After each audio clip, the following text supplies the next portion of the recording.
ഇന്ന് തൃക്കേട്ട. നാളിന്റെയും പൂക്കളത്തിന്റെയും പ്രത്യേകത എന്തായാലും ഇന്നത്തെ ദിവസം വല്ലാത്തത് തന്നെ. രാവിലെ തന്നെ മഴക്കാറും. എന്നാ പിന്നെ പാടത്ത് പൂവറിക്കാന്ന് വിചാരിച്ചപ്പോഴേ എന്റെ ഫോട്ടോ എടുക്കുവാണോ എന്ന് ചോദിച്ച് ഒരാൾ എന്റെ നേരെ വന്നു. എന്നാ പോട്ടെ തൊട്ടടുത്ത വീട്ടിലെ നന്ദ്യാർവട്ടം പറിക്കാന്ന് വിചാരിച്ചപ്പോഴോ അതിനകത്ത് ഇടയ്ക്കും തലയ്ക്കും മാത്രം ഒന്നോ രണ്ടോ പൂക്കൾ. എന്നോടാണോ കളി? ഞാൻ ഇന്നലെ തന്നെ പൂ കുറച്ച് വാങ്ങി വെച്ചു.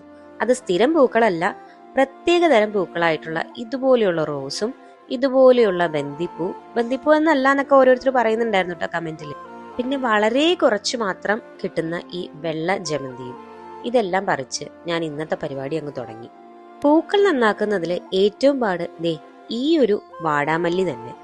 ഇതിനാണെങ്കിൽ ആരും കൂടെ ഇരിക്കാറില്ല. ഇത് വല്ലാത്തൊരു പൂ തന്നെയാണ് കേട്ടോ. എത്ര ദിവസം ഇരുന്നാലും പാടില്ല. ഇന്നലെ എന്നോടൊരു ഫ്രണ്ട് ചോദിച്ചു, നിങ്ങൾ വട്ടത്തിൽ മാത്രമാണോ പൂക്കളോടുന്നത്? അതൊരു ചോദ്യമായിരുന്നു. അപ്പൊ ഞാൻ ആലോചിച്ചു, വട്ടത്തിൽ മാത്രമാണോ ഇടുന്നത്? അത് ഞാൻ എന്റെ ആന്റിയോട് ചോദിച്ചു, വട്ടത്തിൽ മാത്രമാണോ ഇടാറുള്ളത്? ഇപ്പൊ ഈ കണ്ടത് വേറൊന്നുമല്ല, എന്റെ ട്രൈപോഡ് ഒന്ന് താഴെ വീണു. അപ്പൊ പറഞ്ഞു വന്നത് വേറൊന്നുമല്ല, വട്ടത്തിൽ മാത്രമല്ല പല ഡിസൈനിലും നമുക്ക് ഇടാം. പിന്നെ ഇപ്പൊ എല്ലാവരുടെ സൗകര്യം അനുസരിച്ചല്ലേ ഇടുന്നതെന്നായിരുന്നു ഉത്തരം. പച്ചിലകളും കൂടി ഇടാം എന്ന് എന്റെ അടുത്ത് ഇന്നലെ പറഞ്ഞു. ഇനി പൂക്കളം ഇടുന്നവരോട് ഞാനൊരു ചോദ്യം ചോദിക്കട്ടെ. നിങ്ങൾക്ക് പൂ പറിക്കുന്നതാണോ നന്നാക്കുന്നതാണോ ഒരു ഡിസൈൻ കണ്ടുപിടിച്ച് പൂ ഇടുന്നതാണോ ഏതാണ് ഏറ്റവും കൂടുതൽ സമയമെടുക്കുന്ന ഒരു കാര്യം? അതൊന്ന് കമന്റ് ചെയ്യണേ.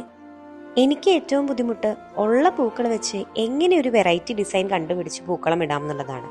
ഇട്ട് തുടങ്ങുമ്പോൾ തന്നെ ഞാൻ എത്ര തവണ ആലോചിച്ച് സമയം കളയുന്ന അറിയാമോ? ഇപ്പൊ എല്ലാവർക്കും ഓണം വെക്കേഷനൊക്കെ സ്റ്റാർട്ട് ചെയ്തിട്ടുണ്ടാവും. എല്ലാവരും വെറൈറ്റി പൂക്കളൊക്കെ ആയിരിക്കുമല്ലോ ഇടുന്നത്. അങ്ങനെ അവസാനം ഞാനൊരു തീരുമാനത്തിലെത്തി. ഇങ്ങനെ ഒരു ഡിസൈൻ ആക്കി. ഇതിന്റെ ഷേപ്പിന്റെ പേരൊന്നും എനിക്ക് പറയാൻ അറിയില്ല. പക്ഷെ പൂക്കളം ഇട്ട് എഴുന്നേറ്റതും ദേ നല്ലൊരു മഴ. എന്തോ ഭാഗ്യത്തിന് പൂക്കളം ഇടുന്ന സമയത്ത് ഇത്രയും മഴ പെയ്തില്ല.